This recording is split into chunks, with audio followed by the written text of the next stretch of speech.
Good morning बच्चों।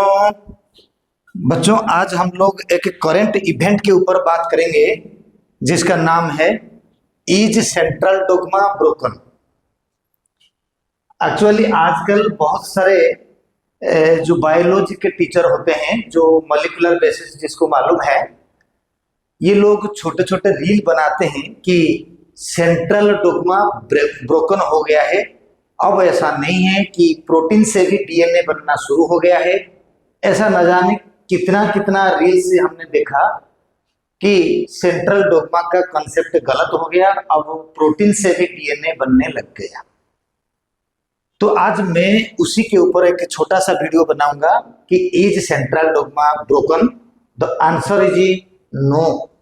Central dogma पहले सही था, अभी भी सही है, ये ब्रोकन नहीं हुआ। अब ये सेंट्रल डोग्मा क्या है?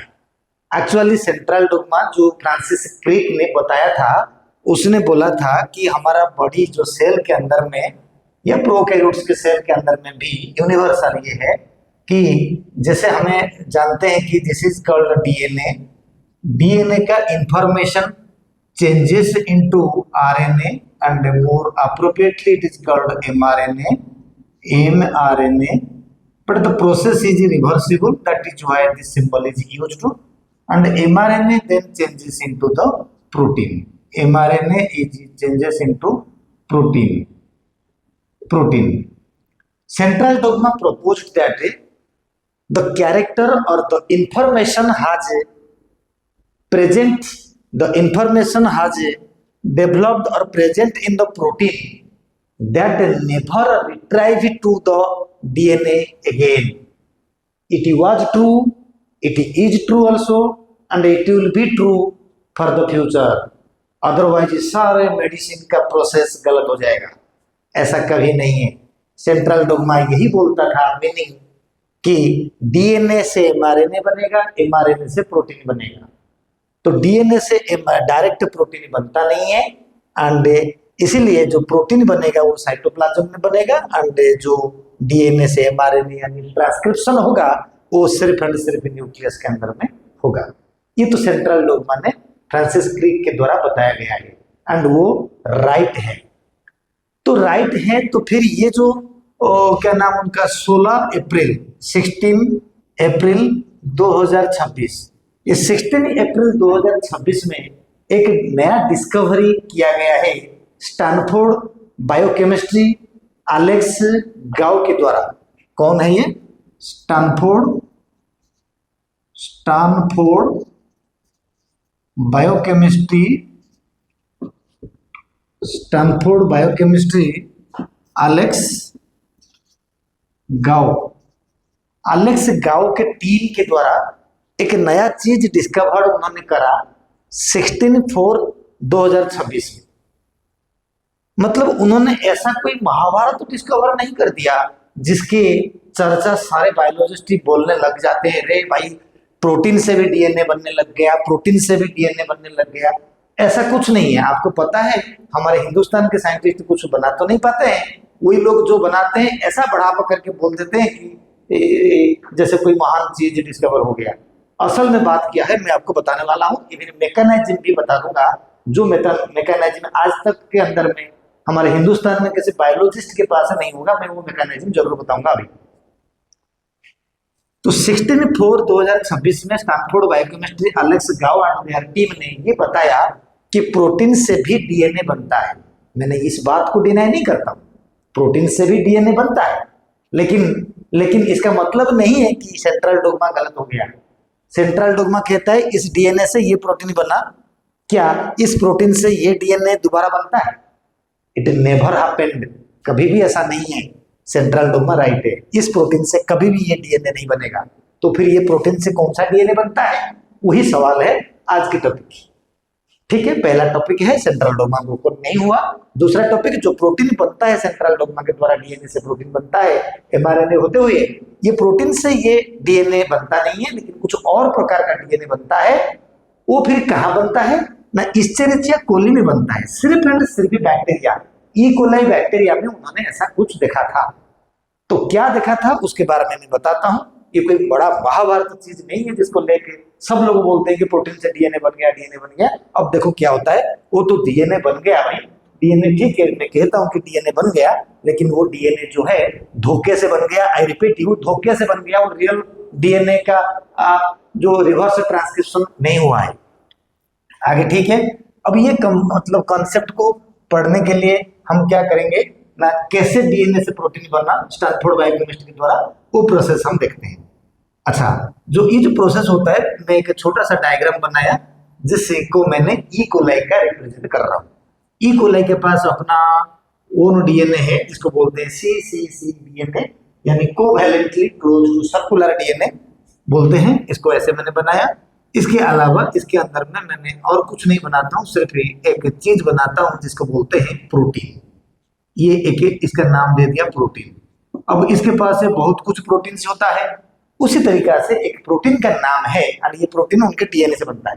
उस तरीका से एक क्या बोलते हैं, प्रोटीन का नाम है डी, एक प्रोटीन का नाम है DRT3A, और एक प्रोटीन का नाम है DRT3B।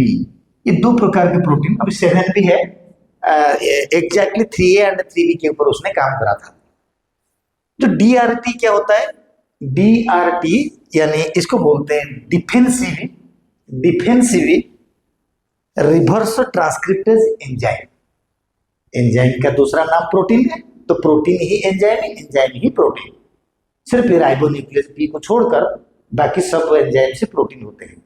यानी DRTA मतलब डिफेंसिव रिवर्स ट्रांसक्रिप्टेज, याद आया, reverse transcriptase enzyme 3A and 3B, यही प्रोटीन का नाम है। डिफेंसिव रखा गया, क्यों रखा गया बताया गया।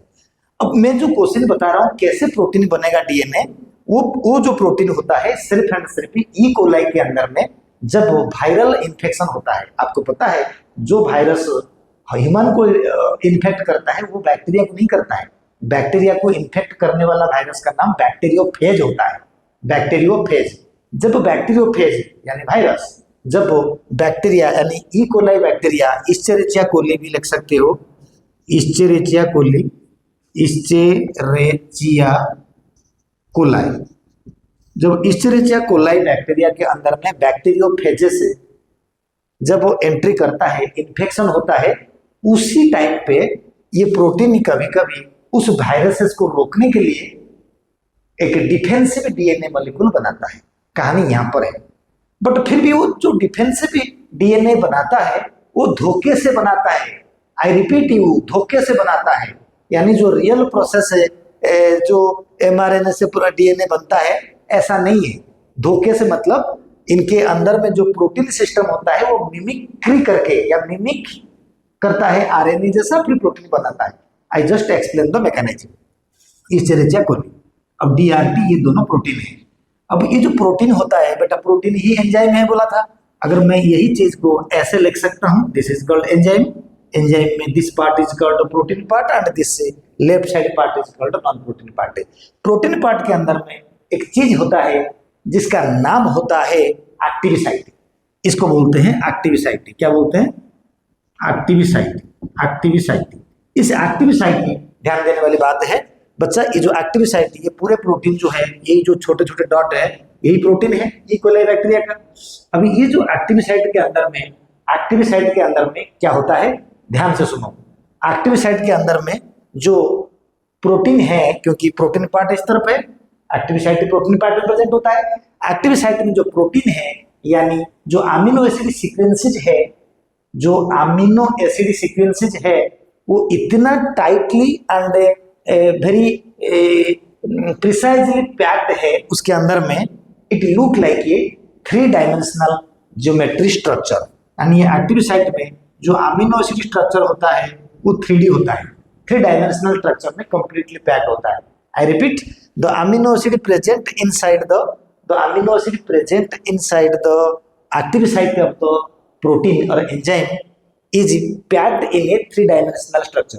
पहला, बिसाइड दिस, ये अमीनो एसिड के साथ साथ भी उसके अंदर में कुछ नॉन कोडिंग आरएनए भी प्रेजेंट होता है। अमीनो एसिड के साथ नॉन कोडिंग आरएनए, मतलब जो एमआरएनए नहीं है, नॉन कोडिंग आरएनए प्रेजेंट होता है, नॉन कोडिंग आरएनए। तो कुल मिला के कंसेप्ट को बोला गया राइबोन्यूक्लियोप्रोटीन। राइबोन्यूक्लियोप्रोटीन किसके अंदर में? एक्टिव साइट में है। यानी non coding RNA and amino acid chain, they are packed in such a manner that they look like a three-dimensional geometry structures. These 3D structures mimic with the structure of RNA, mRNA. I repeat the main point. This amino acid and a non-coding RNA, a complicated structure is collectively called ribonucleoprotein. These structure mimic with the structure of mRNA and acting as a template on which the nucleotides are joined to form the new DNA strand. How it is occur? Now this is the cytoplasm of E. coli bacteria. When the nucleotides of cytoplasm enter into the active site of the protein or enzyme, there are 4 kinds of nucleotide. Deoxyribonucleotide 4 kinds होते हैं, adenylate acid, guanylate acid, salicylic acid, thymidilic acid। इन 4 जो nucleotides होते हैं जब आते हैं, लेकिन इनके अंदर में जो राइबोन्यूक्लियोप्रोटीन का structure they mimic with the mRNA, they can only accept adenine and cytosine. ये एडेनाइन साइटोसिन कब एक्सेप्ट करेगा ना? जब एडेनाइन साइटोसिन एक्सेप्ट तभी करेगा जब ये protein defensive reverse transcriptase enzyme और प्रोटीन जब DRT3B होगा, मान लो ये B है, तब ये क्या एक्सेप्ट करेगा ना? सिर्फ एडेनाइन साइटोसिन, फिर एडेनाइन, फिर साइटोसिन, फिर एडेनाइन, फिर साइटोसिन। इस तरीके से रिपीटेटिवली डीएनए सीक्वेंसेस आएंगे, लेकिन बाकी को वो एक्सेप्ट नहीं करेगा, सिर्फ AC का एक चेन बनाएगा। You understand? देन DRT3A, जब DRT3A आएगा तो ये भी प्रोटीन है, तो ये भी उसके एक्टिव साइट है, तो ये बना देगा, क्या बना देगा? ये बना देगा TA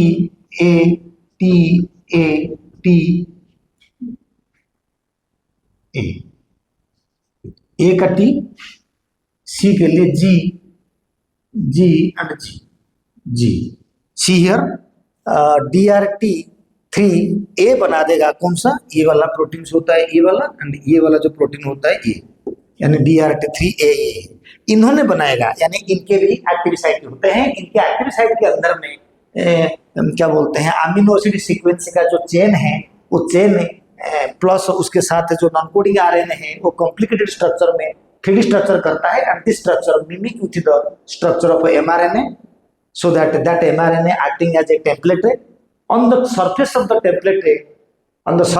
template, जैसे mRNA से DNA बनता है, the process is called reverse transcription, क्योंकि दो एंजाइम, इसी एंजाइम का नाम डिफेंसिव रिवर्स ट्रांसक्रिप्टेज एंजाइम ये खुद ही है। तो ये क्या करता है, जो amino acid sequence complicated structure में दिखता है किसके जैसा ना, दिखता है एक mRNA जैसा, बिहेव करता है mRNA जैसा, तो वो mRNA क्या करता है, खुद को टेम्पलेट मान के जो न्यूक्लियोटाइड इसके अंदर में घुसते हैं उनमें से TG को लेके एक डीएनए स्ट्रैंड बना देता है। फिर ये दोनों डीएनए स्ट्रैंड है, ये डबल बॉन्ड में जुड़ेगा, ये ट्रिपल बॉन्ड में जुड़ेगा, ये डबल बॉन्ड में, ये ट्रिपल बॉन्ड में, फिर ये डबल बॉन्ड में, ये ट्रिपल बॉन्ड में जुड़ेगा, and it becomes a double stranded DNA. That double stranded DNA produce to in, यहाँ पर जो डबल स्ट्रैंडेड डीएनए तो इन साइटोप्लाज्म में बनेंगे, डबल स्ट्रैंडेड डीएनए साइटोप्लाज्म में बनेंगे। तो ये डबल स्ट्रैंडेड डीएनए को क्या बोलते हैं? बोलते हैं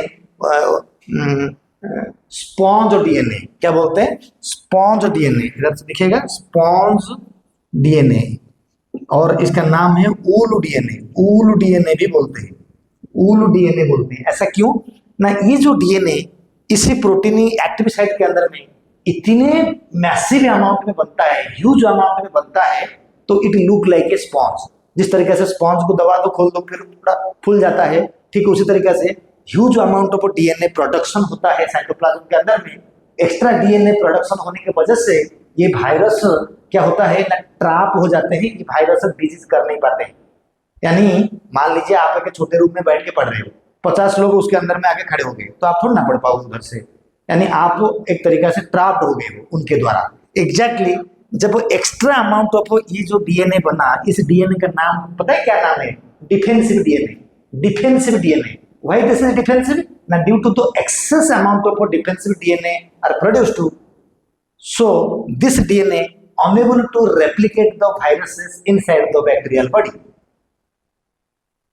तो उनके हिसाब से 16 अप्रैल 2026 के एलेक्स गाउ के मुताबिक एक्चुअली प्रोटीन से डीएनए बना, लेकिन ये प्रोटीन से डीएनए मैंने पहले बोला हमेशा नहीं बनेगा, जब वायरल इंफेक्शन होगा तब बनेगा, पहली बात। और दूसरी बात तो धोखे से बनेगा। रियल एमआरएनए टेम्पलेट होके प्रोटीन नहीं, डीएनए नहीं बनता है, ये प्रोसेस नहीं होता है। धोखे से क्यों? Actually amino acid sequence mimic with the sequences of mRNA so that it accept a particular nucleotide and joined their phosphodiester linkage to form a particular sequences of the DNA।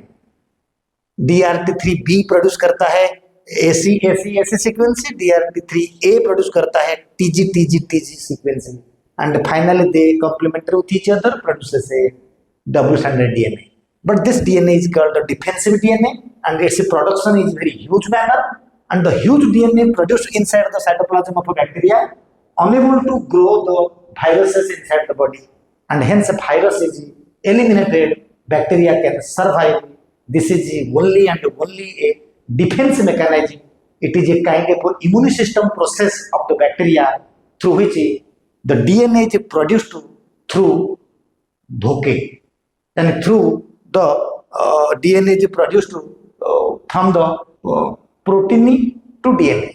यानी धोखे से DNA बनता है, actually mRNA से DNA नहीं बनता। यहां पर टेम्पलेट एक्टिंग करता है अमीनो एसिड चेन। तो सवाल है क्या information of protein changes to DNA again?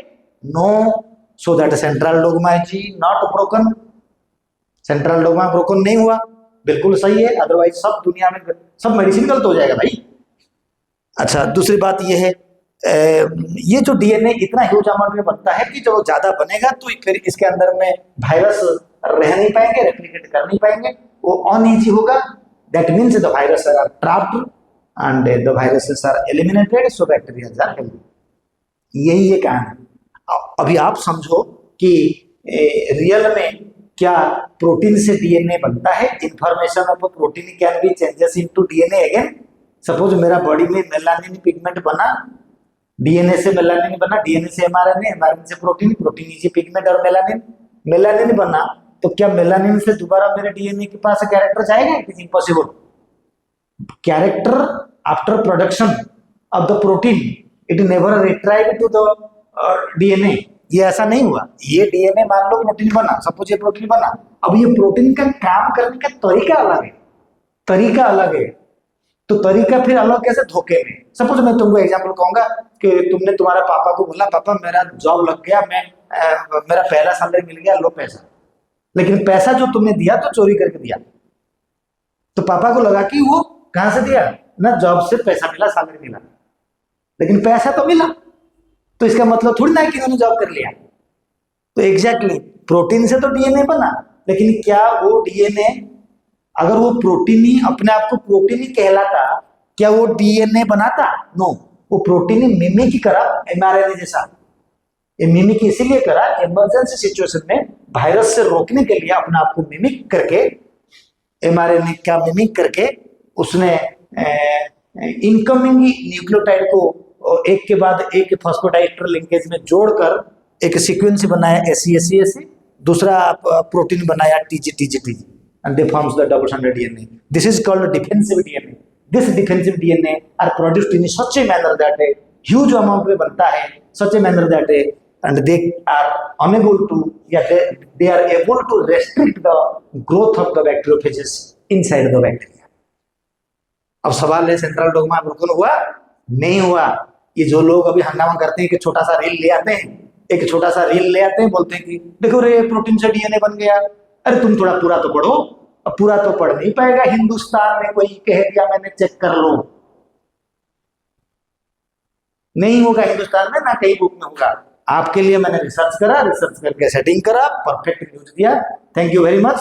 मैं जब मॉलिक्यूलर बेसिस पढ़ाऊंगा, प्रोटीन सिंथेसिस का रियलिटी पढ़ाऊंगा मैं, वो किसी भी हिंदुस्तान में एकेडमी के पढ़ने वाले किसी प्रोफेसर के पास कंटेंट नहीं है। सब गलत पढ़ाते हैं, हम गलत पढ़े थे, सब गलत पढ़ते।